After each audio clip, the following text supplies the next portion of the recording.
Welcome to Adventures in Accessibility, a podcast that explores the far reaches of disability, access, and inclusion, with your guest host, Tess Stanton. Nick Isenberg has had an impressive 54-year career as a radio, television, and print reporter in cities across America. He served as bureau chief for television stations in Cedar Rapids and Fort Myers, but the bulk of his reporting career has been spent in Colorado, lending his producing and reporting skills to dozens of news outlets in the state. Nick has also worked as a public information officer for the Colorado Civil Rights Commission, in public relations for Colorado Mountain College, and he currently produces independent documentaries. In case his resume wasn't already impressive enough, Nick currently hosts and produces a podcast called The Tactile Traveler that seeks to empower blind and low vision people to explore the world and help sighted friends see the world in a new way. Nick is totally blind and considered deafblind. He has called being a deafblind reporter a whole new sport.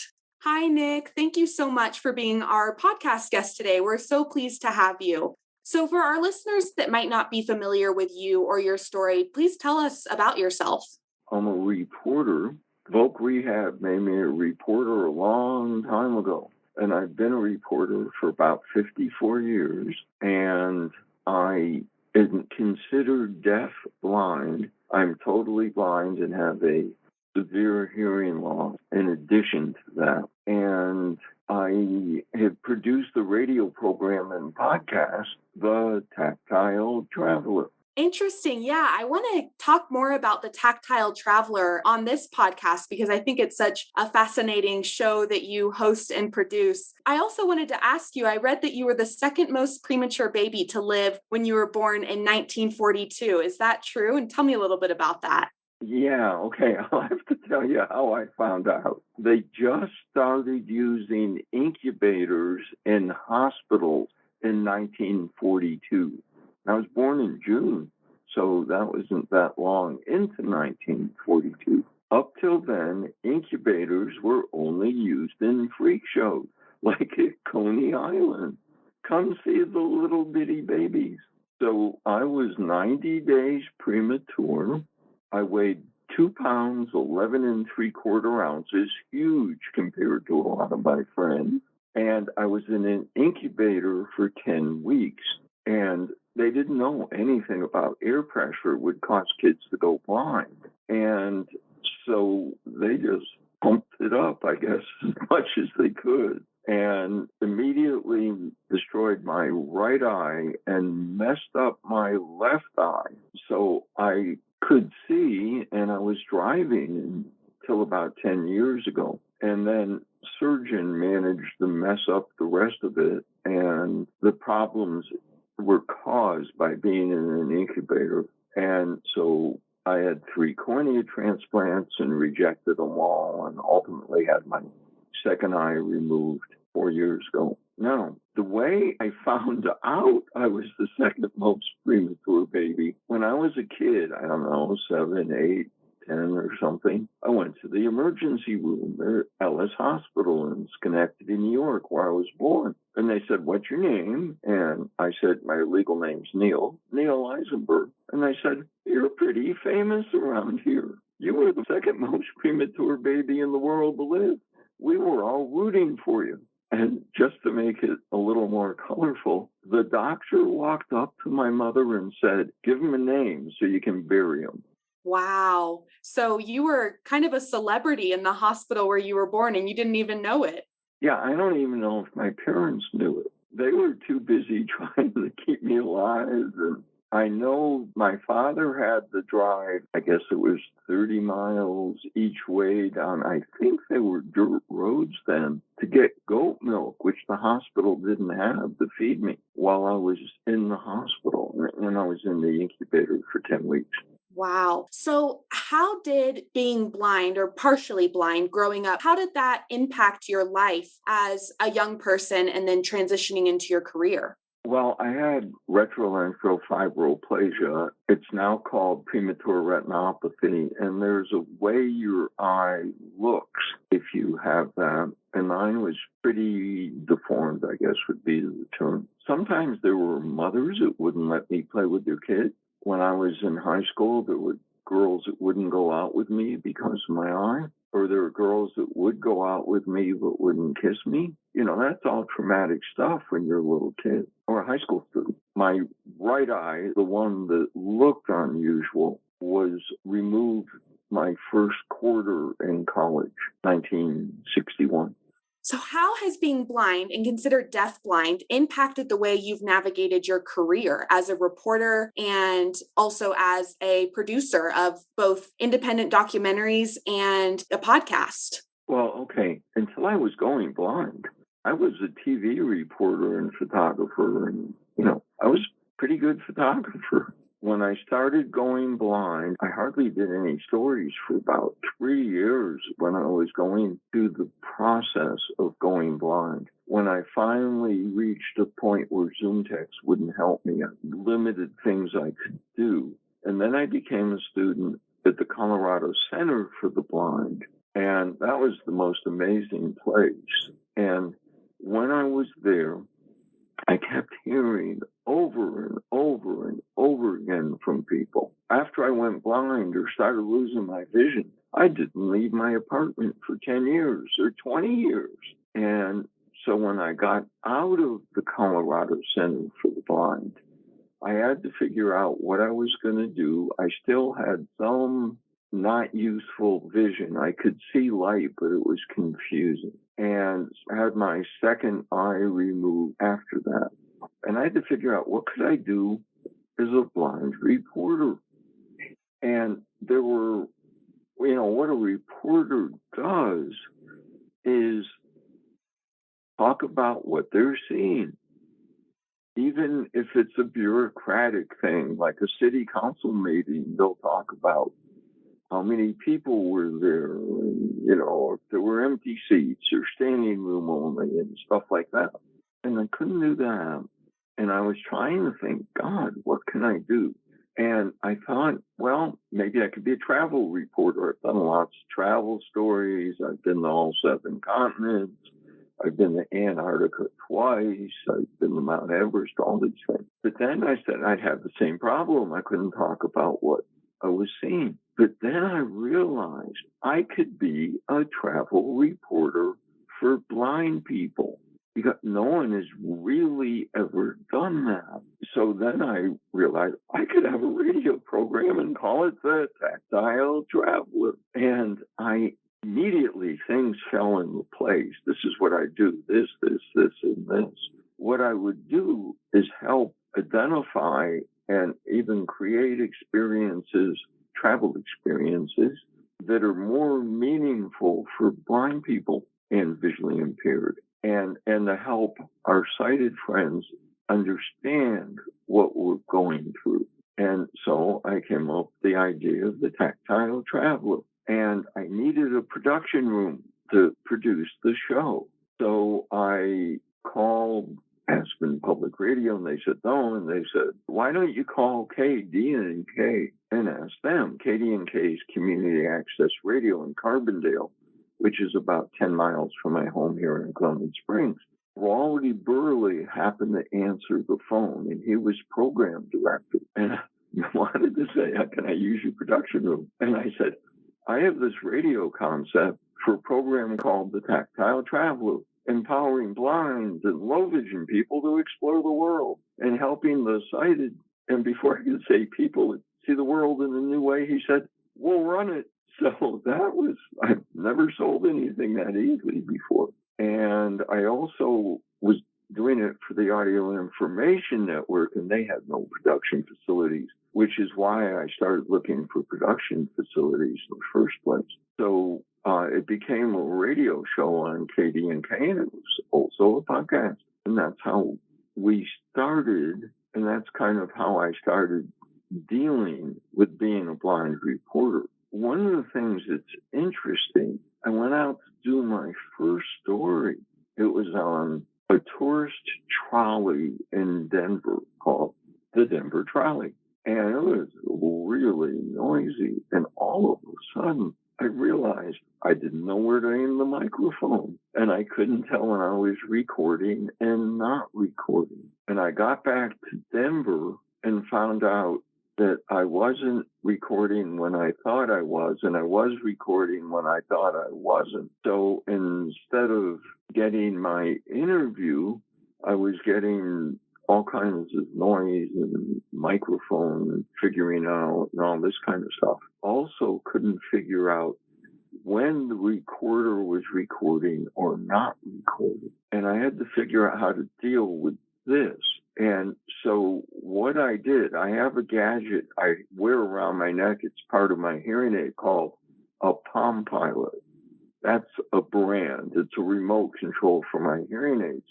And you can plug things into it. I found out if I plugged 2 male plugs on it from the dollar store and plugged one into the earphone plug on my digital recorder and the other end of it into my Palm Pilot, there was a way to turn off the external microphones on my hearing aids. And then I wore or wear ear protectors like you wear in a shop or at a shooting range. I mean, these are the heaviest, dutiest ear protectors I can find. And I use those to block sound around me.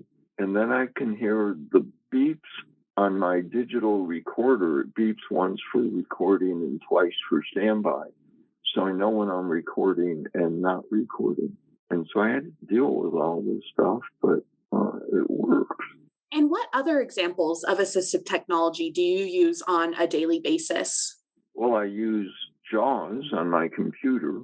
That's talking software. And I use VoiceOver on my iPhone. I keep telling people iPhones are so important for blind people. They do so many things that Android phones won't do. If you don't have an iPhone, you're not allowed to go blind. We have rules. So I use VoiceOver on my iPhone. I use Goldwave audio editing, which has a thing for blind people, but it's a real problem for me. I used to be able to edit a story, like a network radio story in 15 minutes. And now that same story can take me 8 hours using Goldwave, but I can do it. So it takes me forever to put my show together. And editing audio is visual. Now, if you've ever seen waveforms, that they go up and down, okay, and they don't come to a point, they have sort of round tops on them. If you've never seen a waveform, think of waves going by sideways. Well, the way you edit audio is you essentially do word processing of waveforms. So it's visual. Let's say there's a click. What you can do, you can see the click in the waveform, and then you highlight it and delete it, just sort of like you're doing word processing.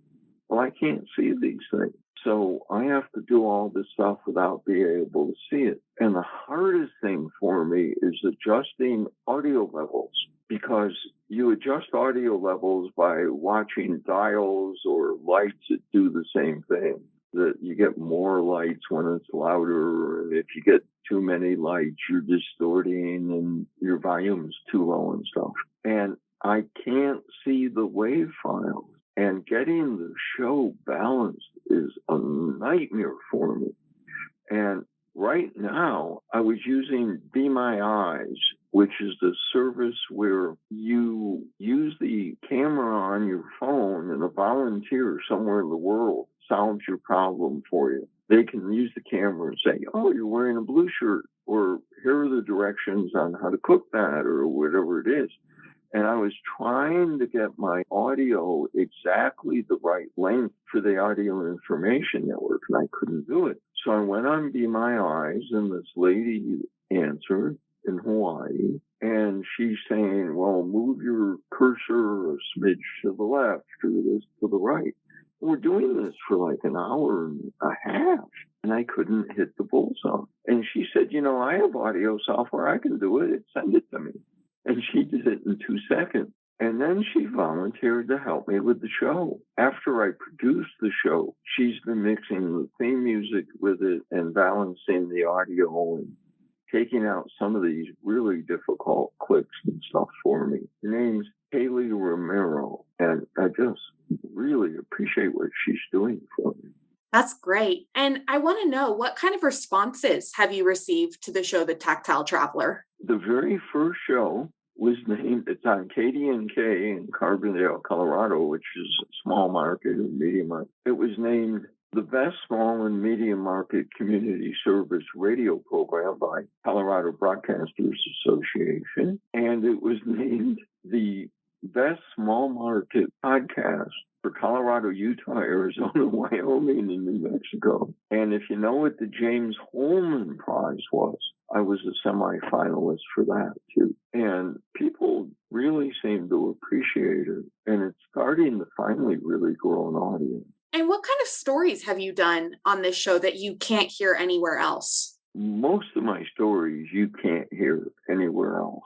I do stories like what to do if you're blind in an active shooter situation. I've done a whole bunch of stories on Charles Benet syndrome, which is, by the way, the thing I get the most comments on, and when I speak and stuff, I get the most questions. Apparently, up to half of people who have lost or are losing their vision have Charles Benet syndrome. That's when you see things that aren't there. The part of your brain that interpreted sight gets bored and creates images.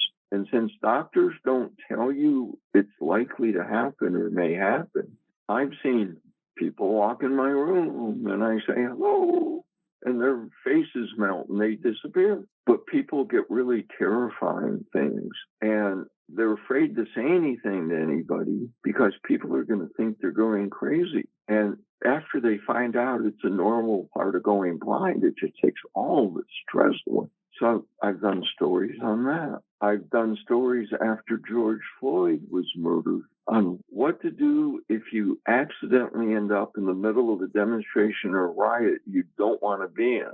Because it's really hard to get out of a big demonstration, even if you can see. And if you can't see, it's even harder. I've done stories. The latest show, it's still up. It won't be by the time this airs, but it'll be, all my shows are available. I have a story on lost person behavior and how people behave when they get lost. And there are 250 categories about how people behave. If they have dementia, they do this. If they're little kids, they're likely to do this and stuff. But they've never done research on how blind people behave. So I did the best I could find on finding someone that could talk about what to do if you get lost. And one of the things that was interesting, he teaches guide dog training. And he said that most blind people, if they get lost, if they use a white cane, they're probably within 25 feet of where they want to be. And if they use a guide dog, they're within a block of where they want to be. The difference is because guide dogs walk really quickly. So we do stories like that. I do stories that affect everybody, like travel stories, like, how to go on a cruise without gaining weight. But almost every story I've done are things you'll have never been done before, like how to tell when it looks like rain, when you can't look, why blind people frequently have poor posture. And we have poor posture because, if you've always been blind, you've never seen how other people look or how you look. And people don't tell you, they're embarrassed to tell you that you have poor posture. Like I was blind to one eye until 10 years ago. Well, really until 4 years ago. And I adapted by twisting my head so that things were centered better. And I was round-shouldered and had curvature of the spine. I didn't know it. But these things, because when I had bad posture, my mother would say, stand up straight, you look like a schlemiel. That wasn't useful information. I didn't know how to stand up straight because if I did, I couldn't see as well. But like on our show, we interviewed someone that talked about they can make special glasses that will make it easier for you to stand up straight because you'll see better standing up straight. And then you won't get all these other posture problems. So we do all these stories that are just really, really unique. And they're so unique. I've been a reporter 54 years. They're the hardest stories I've ever done in my life. Yeah, and I think such a big takeaway from what you said is that although the Tactile Traveler is such a relatable listen for people who are blind, it's really beneficial for everyone to listen to. It's something that all audiences, whether you identify as having a disability or not, can learn from. Yeah, it is. And probably more of our listeners are sighted. A lot of people listen to it because they just think it's fascinating. I do lots of interesting things. And so they listen to it for that. And it's interesting to hear how I talk about being blind. It's not a pity party.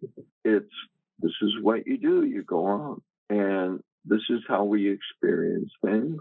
And this is what can be done about it. And KDNK has lots of listeners, but they don't do surveys.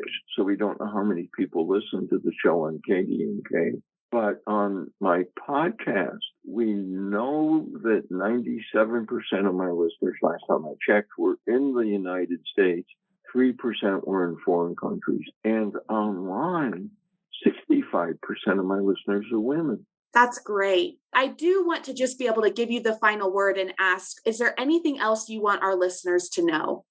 Well, I think that, blind people can experience things better ways. And that's what the show's about. It's figuring out more meaningful ways for blind people to experience things. And by the way, travel for the Tactile Traveler, if you're blind, travel means pretty much anywhere outside of your home, because your travel instructor teaches you to use a white cane or a guide dog if you use a guide dog. So we're empowering people not only to go around the world, but literally around the block, because we found out all these people after they lose their vision, they just don't leave their homes or only leave it with very, very trusted friends. And the goal of the show is get them out of the house and to get sighted people to understand what's going on. And where should people go if they want to listen to the Tactile Traveler? Go to wherever you listen to podcasts. Just go to your podcast search engine and search the Tactile Traveler.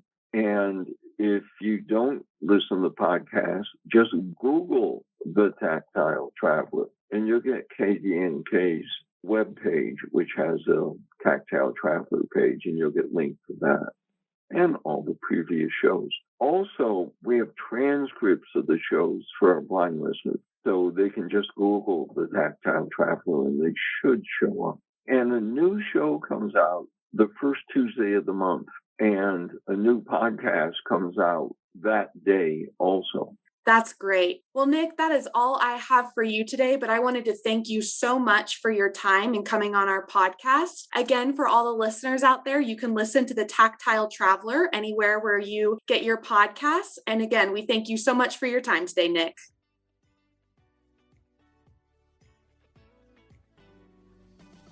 Thank you for listening to this week's episode of Adventures in Accessibility. Tune in next time for another dive into the unknown. Adventures in Accessibility is hosted by Emily Schumann, and Jessica Lucinia is our sound engineer.